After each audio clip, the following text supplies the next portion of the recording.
Welcome into the wild and wacky edition of Main Street Sports Today, presented by the Tennessee Orthopedic Alliance of Columbia.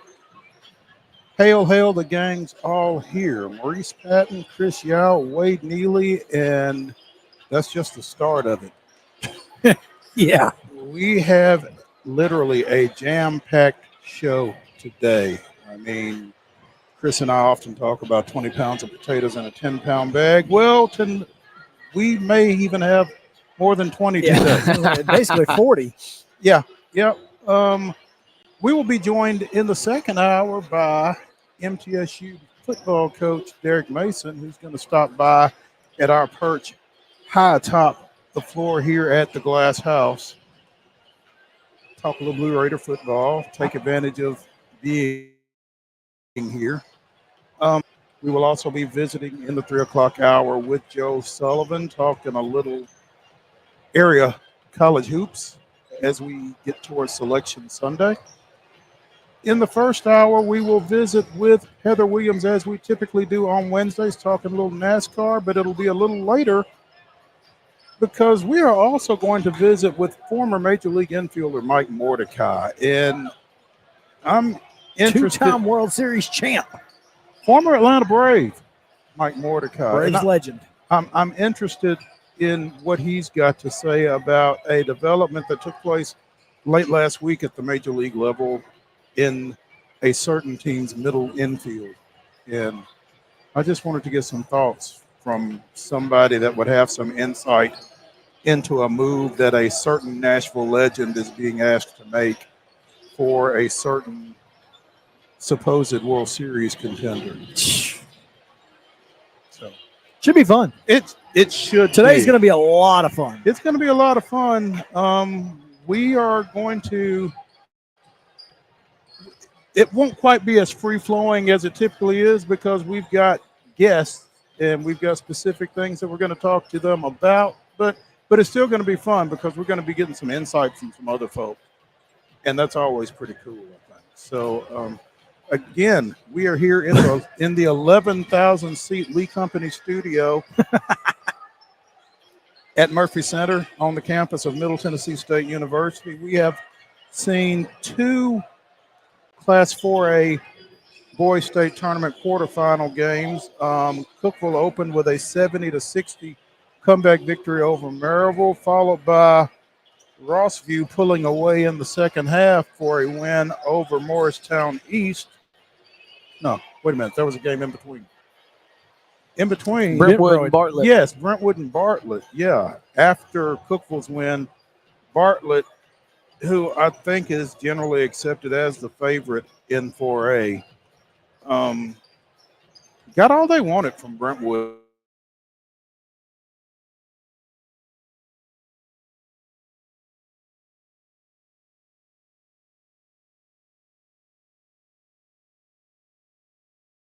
Morristown East, and we're getting set for Independence and Laverne, a couple of Middle Tennessee teams here in the final 4A game of the day. So didn't have to go far. Yeah, particularly for Laverne. Just to get it on, right down the road. So looking forward to this one. Looking forward to the show. Going to be a good one. Did not necessarily expect to have Chris Yao on site today, but sneaky. Always welcome. Yes. So, guys, let's get it. Shall we? Wednesday. It's going to be a good show. I'm pumped. Always good to be back in the Glass House and always good to be with our viewers here on Main Street Sports Today. No doubt. So let's get right into it with yesterday's results and today's schedule on the rundown.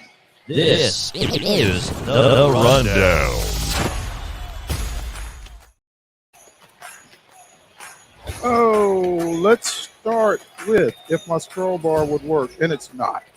Somebody start the rundown. I got you, folks. Let's begin things on the diamond.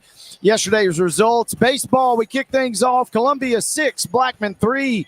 Seems like the lines are on fire as of late. Similar era starting with a bang. Woo, they are rolling. Another good win for Columbia, 6-3. Again, a final over Blackman. Ravenwood 12, Brentwood 10. It was Brookwood, Alabama 3, CPA 2. Centennial defeated Summit 6-4. Creekwood fell to Clarksville Clarksville with a 9-2 victory in that contest. Coffee County put up 12 runs, just 2 for Laverne. Good 10-run victory for Coffee County. Columbia Academy defeating Webb School 10-0. CPA wins it 7-3 over Davidson Academy. Eagleville 9, Cascade 6. It was Hillsboro, a 5-2 winner over East Nashville. Lebanon 10, Evangelical Christian 2. Leaside, Canada, and Ezel Harding. Is that number 1? Is that correct? We have a Canadian team. Number 2, is that score correct? I have it listed as 6-6. Probably a pool play game. And they just ran out of time. Just ran out of time. So, big trip for Leaside coming down, but Ezel Harding again 6-6. What we have listed here. Did they come down or did Ezel go up? Yeah, because that's a fair question because they played another Canadian team, and it was Ezel Harding 19, Brampton, Canada 3, Nolensville 7, Franklin 6, Hardin Valley a 9-1 winner over Friendship Christian. It was Greenbrier 11, Springfield 0, Green Hill 6, Walker Valley 3. Hillcrest, Alabama defeated Friendship Christian 1-0. And another score, my final score here, Hume Fogg 15 and Pearl Cone 4. Huntland down Santa Fe 19-0. Not sure how many players Santa Fe Yeah, I'm wondering right about now. that too. Yeah. Wilson Central blank. Good time to get them. Yeah. Wilson Central blank Jackson Southside 6-0. Was lost doubling up Antioch 6-3. Loretto 5, Marshall County 1, Madison County of Alabama 5-4 winners over Wilson Central. It was Middle Tennessee Christian 10-0 against Providence Christian. Mount Pleasant 10 running Hampshire 14-4. It was Independence blanking Page 11-0. Riverdale 9, Dixon County 1. BGA defeated Robertsdale of Alabama 12-1. It was Upperman 9, Rockville 6, South Walton, Florida 7, DCA 2.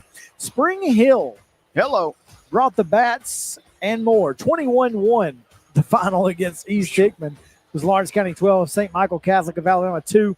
Good Pasture 9, Station Camp 1, Siegel blanks Stewart's Creek 1-0.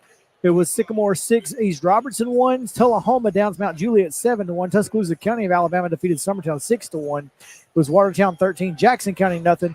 Harpeth shut out by White House 9-0. Richland down Zion Christian 10-4. And East Nashville was a 6-5 winner over Hume Fogg. In softball action on Tuesday, it was Blackman with a 10-0 shutout of Cascade. Eagleville down Columbia Academy 7-1. I think that one run was an Anna Brewer solo shot. Henry County 20, Clarksville Northwest 5, Middle Tennessee Christian with a 15-1 win over Laverne. Columbia Central 8, Lewis County 6. Community with an 18-5 win over Murfreesboro Central. Ravenwood with a pair of victories, defeating Hemley of Texas 14-1. Huntsville of Alabama 2-1. Station Camp blank Hope Prep 10-0. Summertown with a 9-0 win over Pine Grove, Mississippi, and an 11-1 win over Ezel Harding. Bel Air of Texas 13, Summit 0. Summit bounces back with a 16-0 win over Davidson Academy, then falls to Brookwood 6-5. In boys soccer action on Tuesday, Community with a 4-0 win over Middle Tennessee Christian. It was Gallatin 7, White House 1. Hunters Lane with a 6-0 win over Greenbrier. Independence blank Murfreesboro Central 3-0. Nolensville with a 9-0 win over Spring Hill. Oakland 1, Smyrna 0. Laverne 5, Riverdale 1. Stewart's Creek Edges Siegel 3-2. Webb School with a 5-1 win over Columbia Central. And it was Blackman 4, Wilson Central 1. In women's college basketball last night, GCU, Florida Gulf Coast that is, FGCU wins it 74-52 in the A-Sun tourney versus Austin Peay. MTSU put a whooping on UTEP this morning, folks, 78-50. Close game early, but the Lady Raiders got hot in the second half. And again, 78-50 as they kick off their Conference USA tourney in style. Good win for the Grizzlies last night. They defeated the Wizards 109-97. That takes us into the schedule for today. Coming up in just a matter of moments, it's Laverne and Independence here at the Glass House. A little bit later this evening at 5:30, you can catch North Green versus Santa Fe. Tomorrow, before we go on air, Alcoa and East Nashville will get it on at 12:45. Prior to that, even, Hickman County will take on Whites Creek at 9:30. And just because I'm in a giving mood today, folks, I'll give you a few baseball updates for tomorrow as well. 4 p.m. starts between Pope John Paul II and Smith County. Lipscomb Academy and St. Michael Catholic out of Alabama also at the same time. At 4:30, Good Pasture at White House Heritage. Summertown taking on Hillcrest, Alabama, into 5 o'clock start times. Gallatin is at Clarksville Northwest. At 6:30 tomorrow night, Lipscomb Academy versus Bayside Academy. That's out of Alabama, though, not out of Saved by the Bell fame.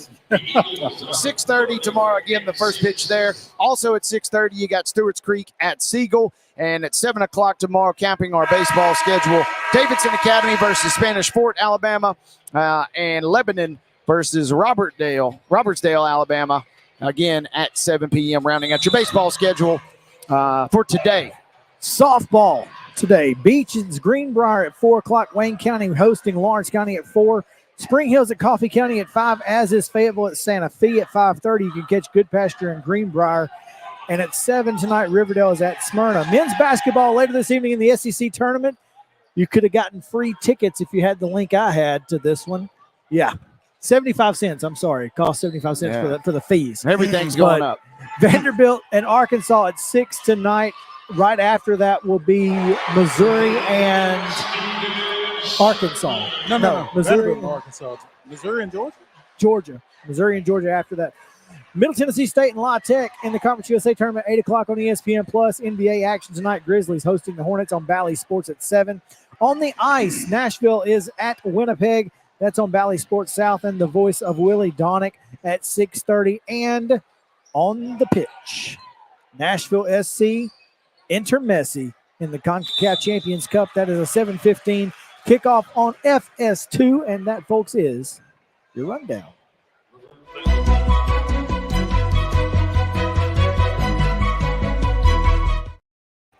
Today's top story brought to you, as always, by the fine folks over at Piggly Wiggly and Neely's Mill in Columbia. Be sure and stop through there for their delicious daily deli lunch options, as well as their hand-cut meats, and everything is cost plus 10 at the cash register. So, Piggly Wiggly, Neely's Mill, Columbia, our top story sponsor. And to help us with our top story, we are bringing in former Major League infielder Mike MORDECAI, two-time world champion, former Atlanta Brave, and a guy who has played both sides of second base, among other positions. And this is in response, as I said at the top of this show, I guess it was Friday, that the Los Angeles Dodgers announced that Mookie Betts, a right fielder last year, a second baseman this offseason, will now be their starting shortstop. Now, if anybody can do this, it's Mookie Betts. I have no doubt that he's going to do it. I have no doubt he's going to be an all-star at shortstop. But it really feels like to me, who my next at bat will be my first, but it feels like this is an interesting transition to ask somebody to make on, at the time, March 8th. So I wanted to find somebody who could kind of speak to making the move from starting second baseman to starting shortstop in such a short period of time. And Chris was able to identify Mike MORDECAI, who now coaches at Northside Methodist. Mike, is it Northside Christian, Northside Methodist? Where is it that you're coaching in Alabama? I'm sorry. Yeah, Northside Methodist Academy in Dothan. In Dothan. Okay. Mike, we appreciate you taking some time with us, man. And like I said, am I making too much of this transition from second to short on a starting basis? Well, first off, you know the player's history. Mookie, when he signed to start playing professional baseball, he was a shortstop, and then they moved him over to second base. The majority of his younger years there in A-ball, rookie league and all, before he eventually went to the outfield. And he was very, very, very good player on the infield. But a lot of times teams will move players around to try to get their bat in the lineup, and they'll find a position that they can put them in that they would be adequate enough defensively to get their bat in the lineup and say, we got to get the guy's bat in the lineup any way we can. Let's find a spot for him. And so if the players can do it defensively and not hurt their team that much, then that's where they're going to stick them to get him to the big leagues. And I think that's kind of like what happened with Mookie. I saw him in Double-A. I was roving infield coordinator with the Blue Jays. I saw him in Double-A. Bobby Meacham was the manager there for us. We were the New Hampshire Fisher Cats, and Mookie was with Portland Sea Dogs. I think the Red Sox at that time, they're the Sea Dogs now. But anyhow, and he was playing second base. And I remember Bobby and I having a conversation about him in particular. And he says, I think they're going to put him in the outfield. And I think Bobby had spoken to their manager because they knew they had a special player there, and they just needed to find a way to get him in the lineup up top. So they started playing him in the outfield, and of course, the rest is history. So it's easier to go from the infield to the outfield, but when you start coming from the outfield back to the infield, everything speeds up. The batter's a lot closer to you, and getting back on that dirt and getting yourself used to hand positioning and all the things that you got to do, positioning yourself, all that comes into play. But to add to the fact that the shortstop is kind of like the quarterback on the field, it's a tough position. Mentally, it can beat you up. But I think Mookie is probably well qualified to go out there and play the position. I would agree with all of that, Mike. It just feels like a big ask again 3 weeks before the season starts. I mean, you've mentally kind of gotten yourself into the mode of, I'm going to play second base.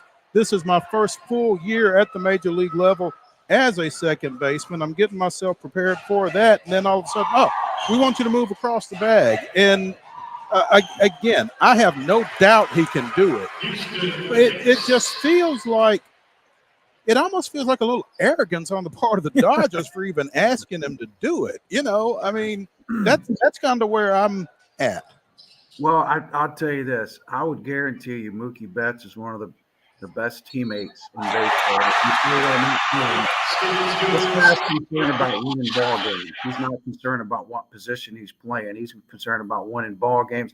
How can I help this team? All right, my bank account, I don't need to worry about that.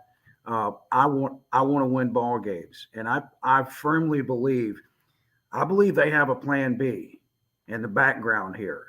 Okay, he might already be the plan B, and they've got plan C, and they're thinking to themselves, if Mookie can do this, and he can do it adequate. We're not asking him to be a Gold Glove shortstop. We're asking him to make the routine plays, keep us in the ball games.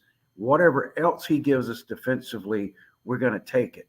I mean, if you look back at shortstops that have been on pennant-winning teams and things like that, I mean, I can name a few guys that weren't outstanding shortstops. They were just steady as she goes, and their teams ended up in the postseason. And in this day and age in the postseason, we don't know what can happen. I mean, teams get hot and offenses go cold, and the next thing you know, a team's in the World Series like Diamondbacks last year. You didn't expect that. So that's their goal, is to get to the postseason. And I'm sure they feel like with Mookie on the field at shortstop, they can do that. Now, if he falters, and Mookie, I would imagine is the kind of guy, he would go to them and say, hey, man, this is getting to me. You know, I feel that way. And then they would probably say, all right, let's see if we can fix this. But you're talking about a guy that's an all-star. There's a lot of pride there, heck of a ball player. He's not going to want to let him down, so he's going to put in the work. I can guarantee you that. You know, he's going to put in the work for his teammates and the fans, and he's going to be one of those guys that says, just watch me. I can do this. Well, and he can, and he will, and he will be good at it. And like He'll be great at it. Both of you guys have said that, and there's no question. What is the technical difference of playing second base and shortstop? I mean, obviously the preparation has to be a little bit different. A little bit. You know, you're talking about footwork and release, like a lot quicker release, coming to get the ball a lot more. Second base, you don't have to do that as much. But shortstop is about coming to get the ball, and you get opportunities to get short hops, get your feet set up and make throws. The double plays, I think he'll handle those well. It's just getting the speed between second base and shortstop. I guess kind of like in the back of his mind. Every ball player playing a position has an internal clock. That internal clock is telling them how much time they have, and they've done it for a long time. Mookie just needs some time to get that clock going to where he understands, okay, I know how much time I have here at shortstop as opposed to second. I may have a little bit more time. I don't have to worry about putting as much on my throw at second base. There are times you have to do that, but at shortstop, I mean, you got to have some good angles at balls, and that may take him a little bit of time to figure some of that stuff out. Like I said, I think this guy is well qualified to do this. I believe he's going to be an all-star. I think he will be. I'd be surprised if he's not. I do too. I really do, Mike. Mike Mordecai, former Major League infielder, current coach at Northview Christian down in Dothan, Alabama, joining us here on Main Street Sports today. Mike, is it tougher to go from second to short or from short to second? I'm sure you've done both. Second to short is a little bit tougher. It's a little tougher to go over there because obviously you're farther away from first base.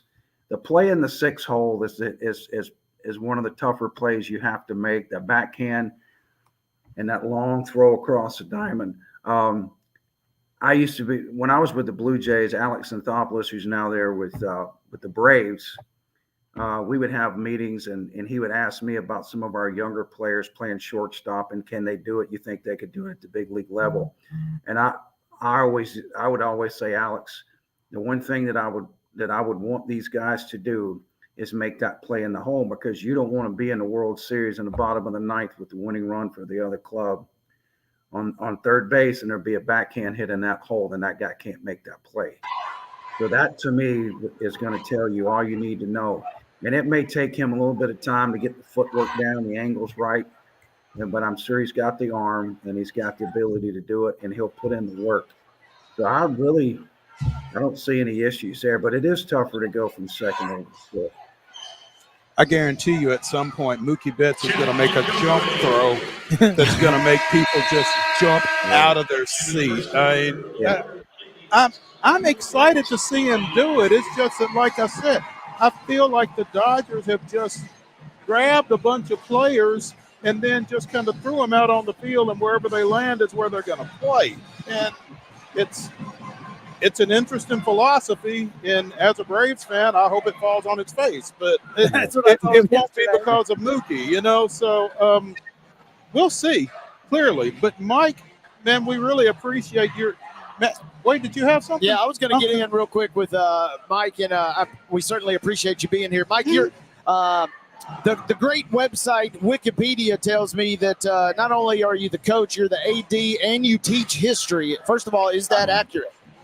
Well, I nixed the history last year. This year I picked up some physical education, middle school PE classes. So I'm the AD, the baseball coach, and I got some PE classes. And really, I do a little bit of everything. I just concessions, I do it all. Well, yeah, if you have the AD title, we know you do a little bit of everything. And I was still hoping you had some history in your repertoire there, because we were going to, maybe go down the rabbit hole here and just see what sort of facts you could try and throw at us here today, maybe. I don't know. I have to dig back in. There's middle school history. We'd have 7th grade, and then we'd have 8th grade. And the 7th grade's more of U.S. history. When you get to the 8th grade, it's more world history. So, there's a lot of stuff going on over there in the Middle East now that our kids last year or the year before last, I was teaching them. We were talking about those areas and things like that. It is interesting. And so I guess the real question is, how many chapters in the text are devoted to Nick Saban in the history books down there? Maybe not enough, but you're listen now. You're in Tennessee too. Now you either love Nick Saban down here or you hate him. There's no in between. You got Auburn on one side and the Alabama on the other. Up there in Tennessee. But I'll tell you what, people like Nick Saban are just good for college football. Regardless if you like him or hate him, he's good for college football. The guy was was very well respected amongst his peers, and that's a huge compliment. Any coach, if you're well respected among your peers, you've been successful. Well said.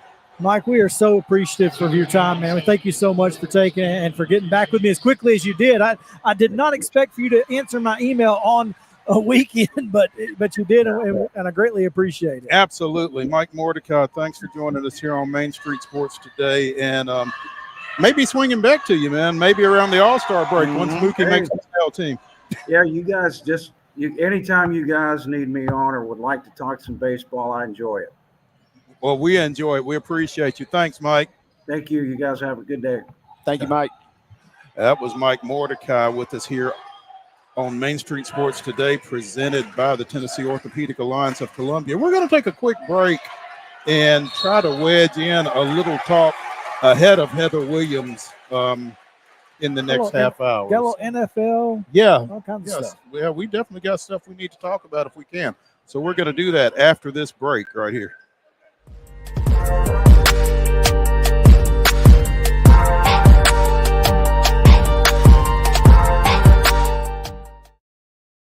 Whether you're an athlete or a weekend warrior, when it comes to your performance, don't settle for anything less than excellence.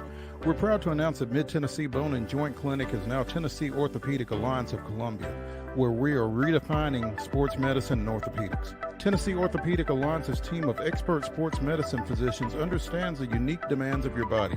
TOA Columbia specializes in personalized orthopedic care, offering state-of-the-art treatments for everything from sports injuries to joint replacements. Learn more at toacolumbia.com. With Lee Company technology, the best handymen are hands-off. Lee Company techs have been using visual findings and other smart technology tools for years to add transparency and virtually take customers along. You see what we see, whether we're in a crawl space or on a roof. With Lee Company, technology helps us help you, no matter what's happening in the world or at your house.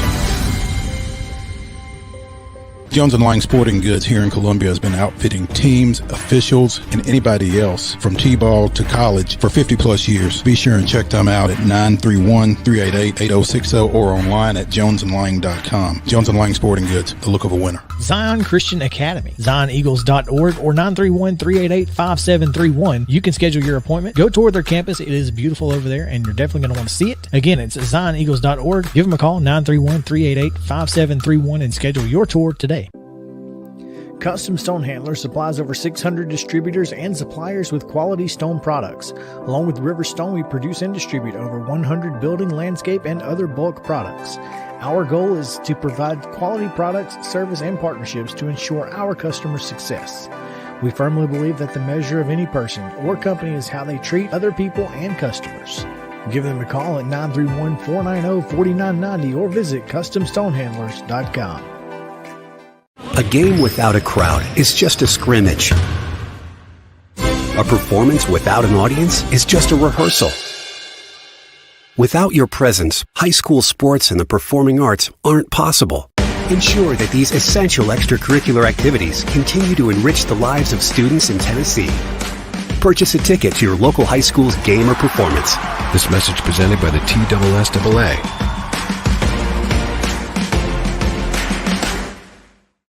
Piggly Wiggly, located in Neely's Mill Shopping Center, is Columbia's locally owned and operated Cost Plus 10 grocery store dedicated to serving the community with low prices and smiling faces. Piggly Wiggly offers fresh, hand-cut meats daily, as well as daily hot plate lunches from their deli counter. You're certain to see smiling faces and a helping hand when you're here at Piggly Wiggly. Come by and check out our fresh produce, high-quality meats, and more. Down home, down the street, we'll see you at the Pig. We thrive under the lights. A city of performers. Putting on one heck of a show. Headlining night after night. Welcome to Smashville.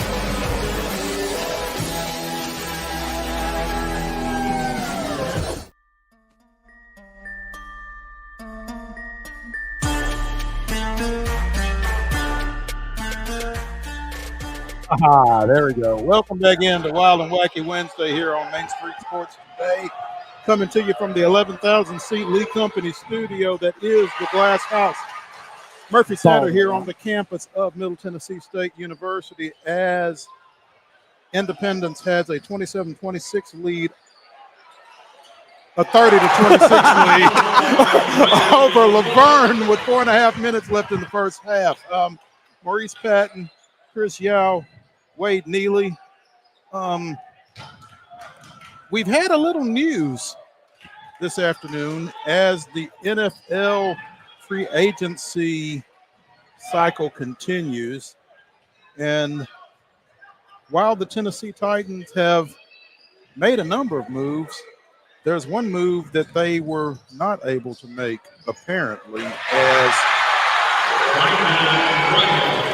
Oak Ridge Mr. Football, T. Higgins, is now a Patriot, apparently.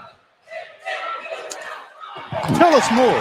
I mean, honestly, I don't know a whole lot more about it. I do know that T was, he had asked for that trade, and looks like they're going to give it to him. And so it looks like T is going to end up as a Patriot, and I'm not sure what they got in return. Do you? I haven't seen terms yet. I'm not seeing that it's a done deal. I'm seeing that it's been talked about, but I don't know that it's one thing. I don't know that it has necessarily advanced past rumor. Yeah, as you know, Patriots GM basically teased it this morning. I don't think that's actually the Patriots GM. I think that's a player. Gotcha. Well, either way, that's why GM is in quotes. Well, it sounds like that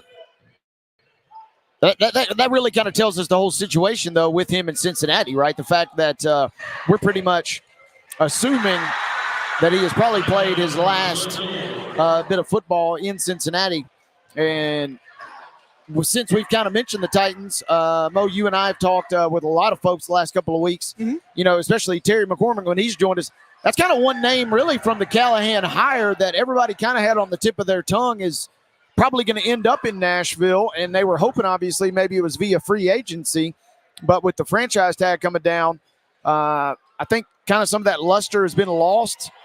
But also, it was not just the Titans that were kind of, as we're kind of discussing a little bit here today, weren't just the Titans that are vying for the services, obviously, of T. Higgins. No, I'm sure the Titans weren't the only ones that are fascinated by a receiver of T. Higgins' physical stature playing as part of their offense. And you kind of connect the dots. Well, Callahan having been OC in Cincinnati, Higgins having played a key role in that Cincinnati offense, Higgins being from here, Oak Ridge. I mean, those are easily connectable dots. A lot of people were equating that. A lot of people were equating that second round pick with T. Higgins maybe being a part of a trade deal. And Mike Herndon, friend of the show, proposed this a couple of minutes ago. He said, would you rather have T. Higgins or go get Mike Williams? You've still got your 38 pick, and you go get A.D. Mitchell. And now you've got two guys. I don't know that A.D. Mitchell is going to be there at 38. I think it's iffy. But your favorite wide receiver, whoever's left, well, I mean, I'm just saying. I mean, second-round wide receiver. If it's A.D. Mitchell specifically, if he gets into the second day, I think you've got to go back up to get him. You think they got to trade from 38 up to the round two? I think you may have to. Be interesting. I don't know. I mean, he could. I just don't know that he's going to be around that late. Between his measurables and his production. His pro day and his time in Indianapolis certainly helped his draft stock. There's no question. But or a second round grade wide receiver plus Mike Williams. Yeah. To me, I'd rather have that than injury prone T. Higgins. Well, in injury-prone T. Higgins in a franchise that has struggled with injuries at that position.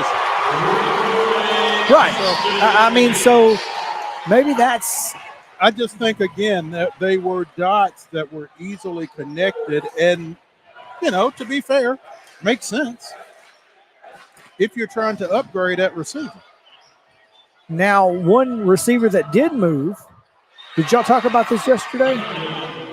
The Steelers, Panthers? We didn't know. I think that happened after the show. Actually. Yeah.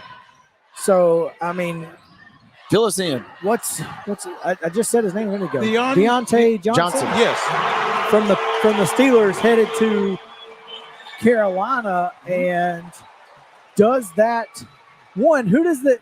it hurt Russell more than it helps Bryce, or does it help Bryce more than it hurts Russell?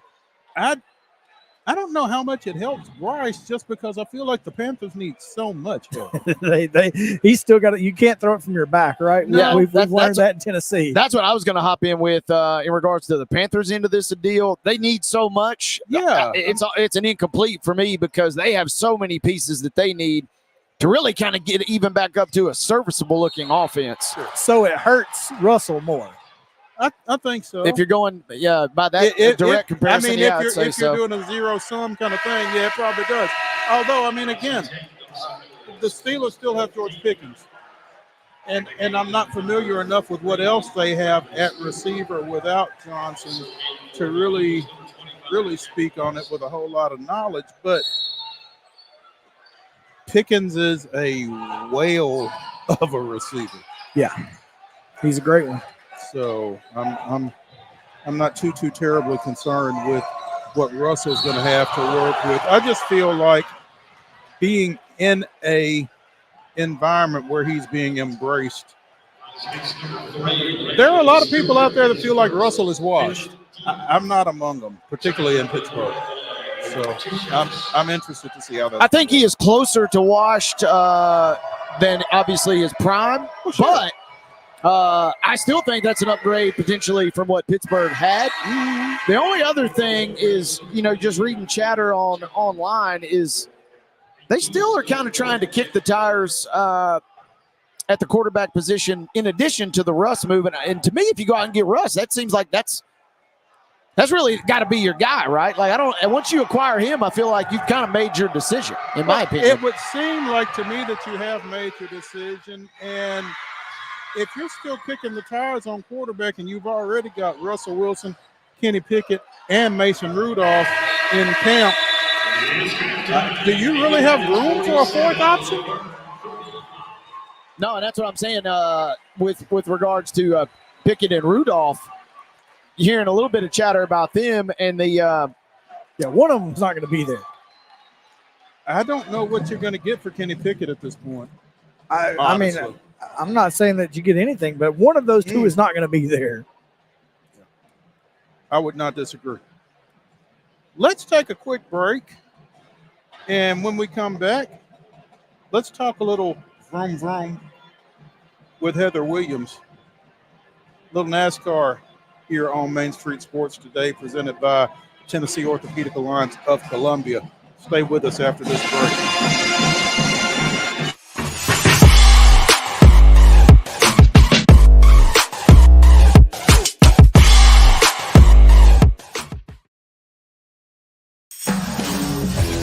We thrive under the lights. A city of performers. Putting on one heck of a show. Headlining night after night. Welcome to Smashville.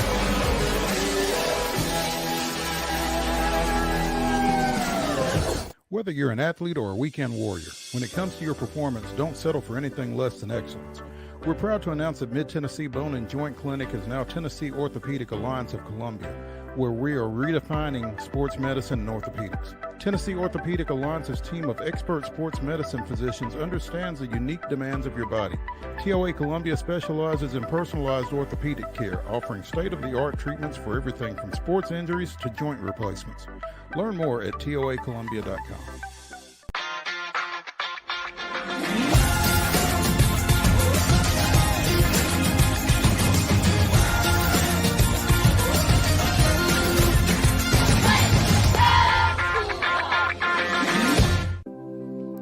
Custom Stone Handler supplies over 600 distributors and suppliers with quality stone products. Along with River Stone, we produce and distribute over 100 building, landscape, and other bulk products. Our goal is to provide quality products, service, and partnerships to ensure our customers' success. We firmly believe that the measure of any person or company is how they treat other people and customers. Give them a call at 931-490-4990 or visit CustomStonehandlers.com. A game without a crowd is just a scrimmage. A performance without an audience is just a rehearsal. Without your presence, high school sports and the performing arts aren't possible. Ensure that these essential extracurricular activities continue to enrich the lives of students in Tennessee. Purchase a ticket to your local high school's game or performance. This message presented by the TSSAA.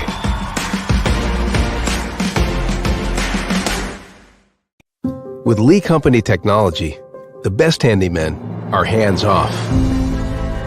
Lee Company techs have been using visual findings and other smart technology tools for years to add transparency and virtually take customers along. You see what we see, whether we're in a crawl space or on a roof. With Lee Company, technology helps us help you, no matter what's happening in the world or at your house. Piggly Wiggly, located in Neely's Mill Shopping Center, is Columbia's locally owned and operated Cost Plus 10 grocery store dedicated to serving the community with low prices and smiling faces. Piggly Wiggly offers fresh, hand-cut meats daily as well as daily hot plate lunches from their deli counter. You're certain to see smiling faces and a helping hand when you're here at Piggly Wiggly. Come by and check out our fresh produce, high-quality meats, and more. Down home, down the street, we'll see you at the Pig.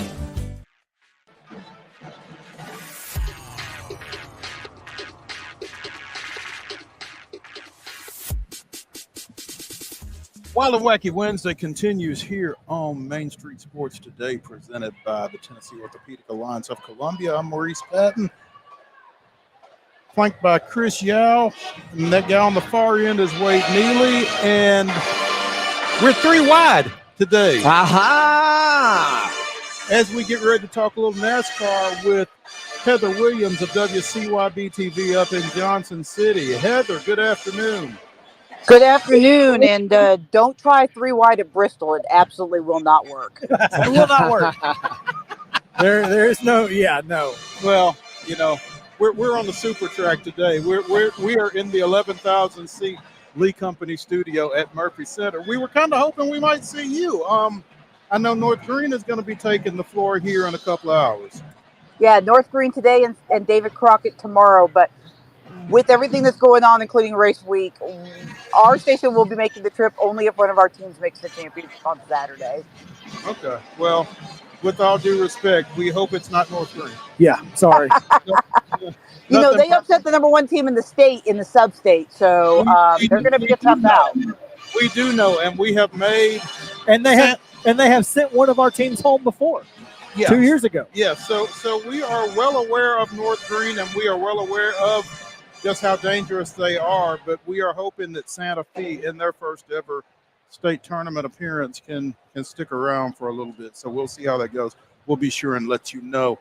Catch us up, get us up to speed on NASCAR.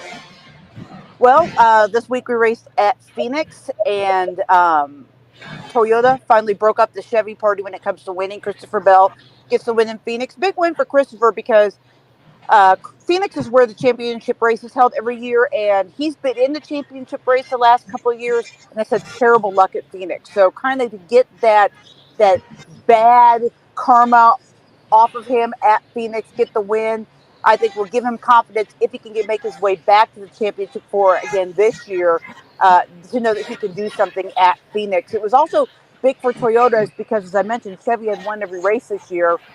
Toyota had some speed, just hasn't been able to get the finishes, and now they were able to back that up with putting Denny Hamlin on the pole, and Ty Gibbs led a ton of races, and then Christopher Bell gets the win. Heather, I know it's race week, and I know we're going to talk about Bristol, and we're going to talk about whatever as far as on the track is concerned, but, there are some of us here on this set who like to wager $1 or $2 on occasion, and now NASCAR is apparently going all in on sports betting with North Carolina allowing sports betting now. Greg Olson placed the DraftKings bet on television on Fox Sports the other day. And so what are you hearing from folks inside NASCAR as to how they think sports betting can affect the sport positively or negatively?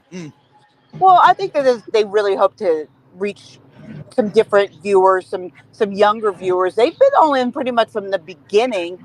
Just North Carolina's been slow on the uptake, but in towns and cities where betting has been legal for a while, they have been all in. I mean, the race at Kansas is sponsored by the Hollywood Casino. The one in Vegas is sponsored by South Point Casino. In all over Daytona at the Daytona 500, there was a ton of stuff sponsored by the Hard Rock sports bets. So they've really kind of seen that as an opportunity to captivate people that maybe aren't huge NASCAR fans, but do like to bet. You know as well as I do that when you do that, it gives you really interesting games or things that you may not normally pay attention to. And you might actually end up becoming a fan of that sport or that player or whatever you're placing a bet on. So that's kind of been NASCAR's attitude the whole time, is to kind of bring new people into the sport through something that exists that people already enjoy doing, like sports betting. Yeah, Heather, does it not seem like a perfect marriage for a sport, obviously, that's so dependent on sponsorship, and we see them all over, obviously, all over the track and obviously the cars, that sports betting and sports books, I guess, it kind of seems like a natural marriage in that regard, does it not? Yeah, and also a sport that's really much built on numbers, right? I mean, it's very easy to start talking about top 5s, top 10s, the pick the podium finish, 1, 2, 3, in addition to just winners, what lap will the first caution come out, and you talk about prop bets, how long is the national anthem going to be, those kinds of things are very easy prop bets to go along with just your traditional sports betting. Now, I have one quick question before we get into Bristol, which, by the way, is going to look a lot different this spring than it has in the last couple of springs. But what the heck is going on with Chase Elliott? That's a really interesting question. He's not running terribly, right? I mean, he's not running awful, but he's not got that spark that he had a couple years ago. A lot of people have been saying, the rumor mill, that he's lost a little interest, but I don't think it's that. I think I could be off here, but I think that maybe, some things in his team are not quite clicking. Alan Gustafson is an amazing crew chief. Chase Elliott's a good driver, but that doesn't necessarily mean they're a good fit together. And when you look at the teams that are super successful, that driver crew chief pairing is everything. Chad Knaus, Jimmy Johnson, Steve Letarte, Jeff Gordon. Steve Letarte was a crew chief for Dale Earnhardt Jr., and it really wasn't the same. Chad Knaus was a crew chief, I think, at the end of his career with William Byron, and it really wasn't the same. But now William Byron has Rudy Fugle, and that's, fire. So I'm not saying that a crew chief change is coming, but I think it might be beneficial for him, because I just don't know that that's working at the moment. I think it's interesting. You're right. It's just kind of a meh. It almost feels like, like you said, there's something that isn't quite making sense as a team. And so hopefully they can get that worked out. And I'm curious if it's going to affect his reign as NASCAR's favorite driver for 30 years in a row. No, as long as his last name's Elliott, he's driving. He'll be the most popular driver. The only driver in the garage area that I think could give him a run for his money and maybe steal a most popular driver award somewhere along the way would be Blaney, especially if he continues his success and wins more than one championship. But otherwise, no, not at all. Let's talk about this weekend. Bristol's going to look a lot different than it has in the past few years. There is no dirt on the track. Yes, the concrete is back, and it's so funny. We were working on a story on that, and one of my coworkers texted me and said, "Hey, do you have any sound from any drivers that like the dirt?" And I was like, "Those drivers don't exist." There are some drivers that were okay with the dirt, but the only driver that I ever heard say that they preferred the dirt over the concrete was Ben Rhodes in the Truck Series. Everybody else is so happy that the concrete is back at Bristol in the spring. You know, the reason that they made this switch is because the attendance was dwindling at Bristol in the spring. So I think it's going to be interesting to see how the fans react to the concrete being back, because they've gotten what they wanted. The fans said they want the concrete back. Will they come back to Bristol now? Because they weren't coming before. The dirt race was actually far better attended than any spring race in the concrete in probably the last 10 years, maybe. So the weather is supposed to be pretty decent. They do have the damp weather package for Bristol, which means, once it stops raining and it dries out a little bit, they can start running without the track being completely dry. So that is also an option if it does rain, but it's not supposed to. It's supposed to be in the 60s, which is pretty warm for Bristol in March. And there's only maybe like a 30% chance of rain. So there's no reason for fans not to come out to this race on Sunday. Heather, as we get into the weekend, who desperately needs, in your mind, to have a good weekend, whether that's a win or just maybe even picking up some points here and there? Who, in your mind, needs to have a really solid weekend? Brad Keselowski, for one. And he's very good at Bristol, although he hasn't been as good in the in recent years. Though he did have a second place finish a couple years ago in the night race behind Chris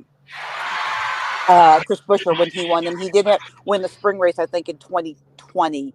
But he definitely needs a win. He's still like 23rd in points and has not had a good start to the season. So Brad Keselowski is a guy who needs a win and can definitely do it at Bristol because he's been very successful here in the past. On the other end, who's somebody that could kind of come out of nowhere, maybe surprise, whether it's due to success on this track previously or kind of just maybe who's somebody that could kind of just slip in here at the mix, and we wouldn't be shocked if they made some noise on race day? Well, I think we can start with all three of the rookies. They've been successful at Bristol and other series in Zane Smith, Carson Hocevar, and Josh Berry. So I think those three guys could definitely kind of surprise some people, maybe sneak up and get a win. Bubba Wallace, so he has one here in a Cup car, has one here in other disciplines. I think he's a guy that's not really known as a short track racer, but has run well at Bristol in the past. So I think those are some names you could look out for. And then I think, we talked about the two rookies at Spire. I think Corey LaJoie is another guy that team has added so much, with their alliance now, with Chevy being a higher tier Chevy team and all the effort and R&D and engineering that they put into that team in the offseason. I think the Spire cars across the board could surprise some people this weekend. Real quick, the racing, the short track packages, how do they feel right now? Well, I think they felt a little bit better at Phoenix, right? I mean, I think Phoenix was better than it has been in the past. They don't really run the same package at Phoenix and at Bristol, so fixing Bristol's a little bit of a different animal than fixing the flatter short tracks. They'll put the resin on to try to make the multiple grooves at Bristol. But Bristol's not been terrible as far as the short tracks have gone, just because the bump and run and some other things play into Bristol to make it exciting, even if it's very difficult to pass. You can do some things there that you can't do on some of the flatter tracks. So I think they're encouraged, but we're not there yet as far as fixing the next-gen car on the short tracks. Well, I go ahead. No, I was just going to say, Heather Williams, WCYB TV out of Johnson City, giving us a little NASCAR insight as she does every Wednesday. guess you're not we have shied away from asking her about her favorites, haven't we? I mean, we haven't. We've not asked for a pick in a while because we tend to. She tends to jinx people. Yeah, but I mean, particularly with this being your home track, so to speak, you got to have a pretty good feel for who between the track and the way they're running may have a particularly good shot this weekend. Well, there are definitely people that are always good at Bristol, right? Kyle Busch is usually pretty good at Bristol. Denny Hamlin is always really good at Bristol. He won in the fall the last time they raced on the concrete here. I think a guy like a Ty Gibbs, who's had success in the lower series. So all the Toyotas, I think, should be pretty good this weekend. And then there's also, Joey Logano, and he probably needs a good run as well. I was going to say, Joey could use a win. Yeah, and this is his favorite track. He makes no bones about it. I once tweeted that I wish I can find someone that talks about me the way Joey Logano talks about me. Because he's obsessed with this track. So, he's somebody to watch out for as well. Well, if there's anybody out there that's obsessed with Heather Williams, be sure and hit her up at Sports Heather on Twitter or on X or at Heather_WCYB. She's got a couple of accounts, so she's twice as accessible. But Heather, we appreciate it, and look for now. Have you picked up any extra gigs? I know you did some stuff for PRN. Yeah, I'll be on. Yeah, I'll be on the PRN call for practice and qualifying on Saturday for the Cup Series race, and that starts at 5:00 on your local PRN affiliate or also on XM Channel 90. So there you go. Heather getting some extra exposure this weekend. Hey, Heather, before we get you out of here, too, I got to ask you, obviously you're a big Kansas City Chiefs fan. For a franchise that really, really needs a lot and has to fill a lot of holes after the last couple of years that they've had, have you been keeping your eyes on free agency a lot? And if so, what do you think about the move so far? I have been. I'm stunned. Every time that I think that Brett Veach and that front office have worked themselves into a hole with the salary cap, they do magic, right? They've signed Chris Jones. They've got Najarius Sneed on the franchise tag. They somehow convinced Patrick Mahomes to rework his contract to clear up $21 million worth of cap space. 21 and a half. But who's counting? Right. I mean, but it's incredible what they do year in and year out. I'm hoping they'll go out and get some receiver help with that money. But I never in a million years thought that they would keep Chris Jones. That's incredible to me. Didn't think they'd be able to afford it. Well, that's how you get to be a two-time Super Bowl champion, I guess, is by getting folks to buy in. And Heather, we appreciate you. And we will check back with you next week to see how well you have dealt with Bristol. Sounds good, guys. We'll talk to you then. Thank you, Heather. That was Heather Williams talking a little NASCAR here on Main Street Sports Today, presented by Tennessee Orthopedic Alliance of Columbia. Chris, I don't know if you saw him, but there was a victorious Rossview coach, Johnny Jackson, standing. I did. Just off screen there, and I didn't know if he was going to join us. He's gone now. He's gone. And look at you wearing your Rossview colors. No, it's Navy. Well played.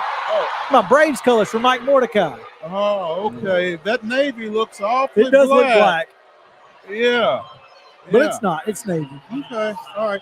Cool. Braves colors for Mike Mordecai. Okay. I got you. That makes sense. That's awful close to Rossview, though. It really is. Well, I wear my Navy pants, so I hope it's Navy. Otherwise, I look like an idiot. No comment. Hey, let's take a break here on Main Street Sports Today. When we come back, we are scheduled to be joined by Middle Tennessee State football coach Derek Mason. So come back to the Lee Company studio with us here after this break, and it'll either be us. There will be three people involved. There will be. Which three? Come back and see after this.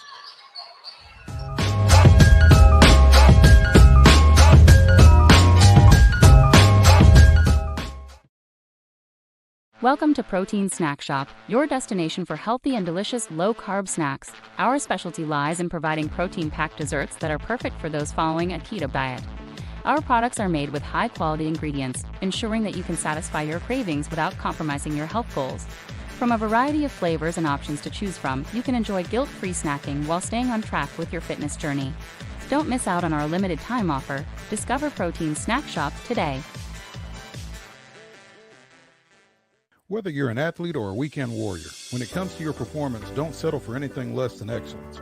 We're proud to announce that Mid-Tennessee Bone and Joint Clinic is now Tennessee Orthopedic Alliance of Columbia, where we are redefining sports medicine and orthopedics. Tennessee Orthopedic Alliance's team of expert sports medicine physicians understands the unique demands of your body. TOA Columbia specializes in personalized orthopedic care, offering state-of-the-art treatments for everything from sports injuries to joint replacements. Learn more at toacolumbia.com. With Lee Company technology, the best handymen are hands-off. Lee Company techs have been using visual findings and other smart technology tools for years to add transparency and virtually take customers along. You see what we see, whether we're in a crawl space or on a roof. With Lee Company, technology helps us help you, no matter what's happening in the world or at your house. Jones & Lang Sporting Goods here in Columbia has been outfitting teams, officials, and anybody else from T-ball to college for 50-plus years. Be sure and check them out at 931-388-8060 or online at jonesandlang.com. Jones & Lang Sporting Goods, the look of a winner. Zion Christian Academy, zioneagles.org or 931-388-5731. You can schedule your appointment. Go tour their campus. It is beautiful over there, and you're definitely going to want to see it. Again, it's zioneagles.org. Give them a call, 931-388-5731, and schedule your tour today. Piggly Wiggly, located in Neely's Mill Shopping Center, is Columbia's locally owned and operated Cost Plus 10 grocery store dedicated to serving the community with low prices and smiling faces. Piggly Wiggly offers fresh, hand-cut meats daily, as well as daily hot plate lunches from their deli counter. You're certain to see smiling faces and a helping hand when you're here at Piggly Wiggly. Come by and check out our fresh produce, high-quality meats, and more. Down home, down the street, we'll see you at the Pig. We thrive under the lights. A city of performers. Putting on one heck of a show. Headlining night after night. Welcome to Smashville.